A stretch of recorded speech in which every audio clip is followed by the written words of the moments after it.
الذي تريد أن يبيض وجهك أمام الله، فثقل موازينك بالحسنات يا عبد الله. أختم لكم بهذا الحديث الذي ذكرناه، قصة عجيبة.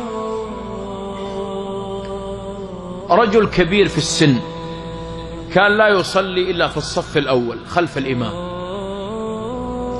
وفي يوم من الأيام بعد صلاة العصر زحف الرجل على مقعدته حتى وصل إلى الإمام، وتعجب الإمام من هذا الرجل الكبير في السن يزحف إليه وهو يسبح الإمام ما زال في الأذكار، يقول وإذا به يجلس بين يديه. قال يا شيخ يا مطوع، أريدك أن تعلمني شيء الله ينفعني به، أي شيء، علمني حاجة الله ينفعني بها.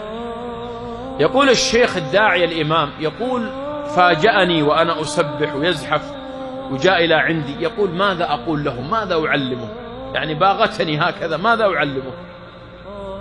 يقول فألهمني الله عز وجل وتذكرت هذا الحديث، كلمتان حبيبتان إلى الرحمن خفيفتان على اللسان ثقيلتان في الميزان، سبحان الله وبحمده سبحان الله العظيم. يقول تذكرت هذا الحديث من ضمن الدين كله، تذكرت هذا الحديث. يقول فقلت له يا عم، النبي عليه الصلاة والسلام يقول كلمتان حبيبتان إلى الرحمن خفيفتان على اللسان ثقيلتان في الميزان، سبحان الله وبحمده سبحان الله العظيم. قال يا ولدي عيدها، عيدها ما حفظتها. يقول فأعدتها عليه. قال يا مطوع عيدها مرة ثانية. يقول فأعيدها عليه وأكررها عليه حتى قال يا ولدي حفظتها.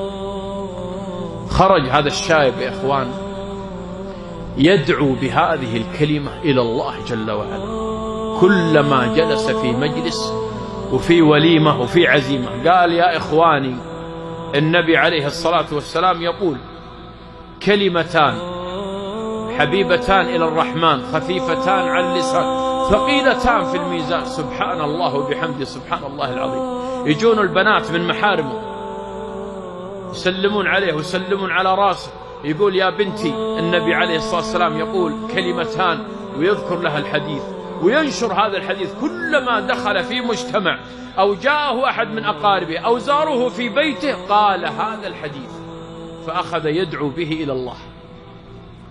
مرض الشايب ودخل المستشفى وأصيب بجلطة وغاب عن وعيه، ومكث فترة من الزمن يعودونه أبناؤه وأقاربه وذويه يقفون عند رأسه، وفي يوم من الأيام وأبناؤه يتحلقون حوله، والطبيب يقف عند رأس هذا المريض فإذا بالرجل يفتح عينيه لأول مرة بعد فترة من الجلطة، فتح عينيه، فنظر الأولاد إلى الأب استبشروا خير.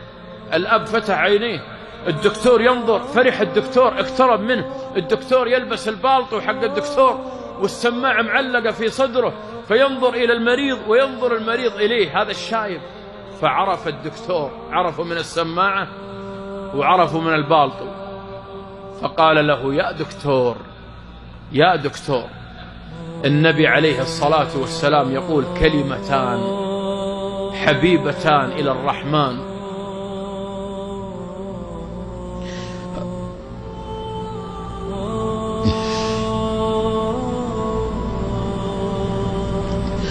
خفيفتان على اللسان ثقيلتان في الميزان. يا دكتور، سبحان الله وبحمده سبحان الله العظيم. ثم فاضت روحه إلى الله، ثم مات على هذه الكلمات التي دعا بها إلى الله. جلطة في غيبوبة لفترة طويلة، ثم لما استيقظ تذكر هذا الحديث الذي نفعه الله به، تذكر كلمتان خفيفتان على اللسان حبيبتان إلى الرحمن ثقيلتان في الميزان، يقولها للدكتور يا دكتور، سبحان الله وبحمده سبحان الله العظيم.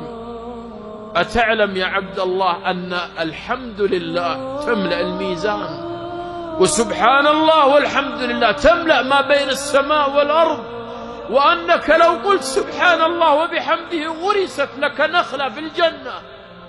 فما أعظم الذكر، وما أعظم فضله، وما أعظم قوة وزنه في هذه الموازين التي ستنصب لي ولك يا عبد الله في يوم من الأيام. فماذا قدمنا في الموازين؟